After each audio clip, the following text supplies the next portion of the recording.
آج میں ایک سمپل سا سوال پوچھنا چاہتی ہوں، شب برات اصل دین ہے یا پھر ہماری بنائی ہوئی روایت؟ کیونکہ دین جذبات سے نہیں دلائل سے مانا جاتا ہے۔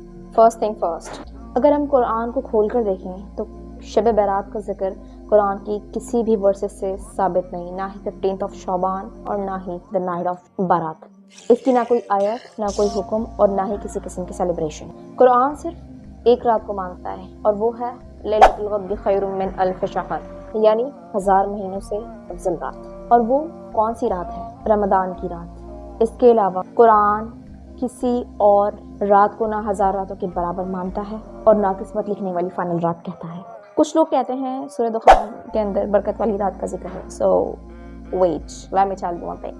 یس، آیت موجود ہے، لیکن ابن کثیر، تبری اور قرطبی تمام کلاسیکل مفسرین کے مطابق وہ لیلۃ القدر ہے، یعنی قرآن بھی اور قرآن کی تفسیر کوئی بھی شب برات کو سپورٹ نہیں کرتے۔ اب بات کر لیتے ہیں حدیث کی۔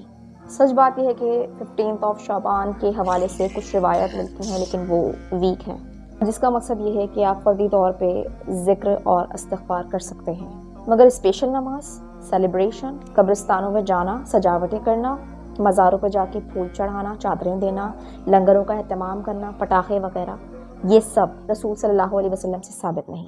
اگر یہ دین ہوتا تو رسول صلی اللہ علیہ وسلم کرتے، صحابہ کرام کرتے، تبع تابعین کرتے، مگر تاریخ خاموش ہے۔ پھر اصل سوال اٹھتا ہے، یہ سب آیا کہاں سے؟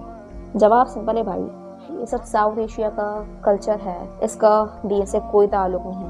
مزار سینٹرک اسپریچویلٹی اور ایموشنل ریلیجن، اسی لیے عرب دنیا میں یہ نہیں ہے، حرم شریف میں یہ نہیں ہے، قرآن کے مرکز میں یہ نہیں ہے۔ اب بات کر لیتے ہیں حلوہ، لنگر، مزاروں پر چادر چڑھانا اور پٹاخے۔ قرآن کیا کہتا ہے؟ فضول خرچی کرنے والے شیطان کے بھائی ہیں۔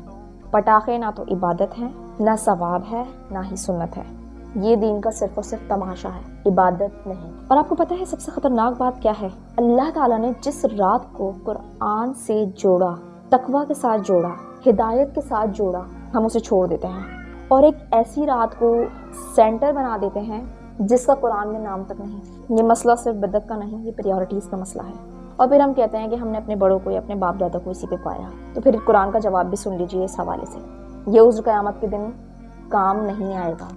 ان سمپل ورڈز، یہ ایکسکیوز قیامت کے دن کسی کام نہیں آنے والا۔ ہر شخص اپنے اعمال کا ذمہ دار خود ہے اور ہر شخص نے اپنا جواب خود دینا ہے۔ اب آخری بات کہنا چاہوں گی، اگر عبادت کا مطلب ہمیں واقعی پتہ ہوتا تو یہ نوبت کبھی بھی نہیں آتی۔ دین کو ہمیشہ قرآن سے سیکھا جاتا، پٹاخوں، حلووں، مزاروں پہ جانے سے، قبروں پہ جا کے سجدے لگانے سے اور رسموں سے نہیں، اور یہ بالکل بھی کسی عبادت کا حصہ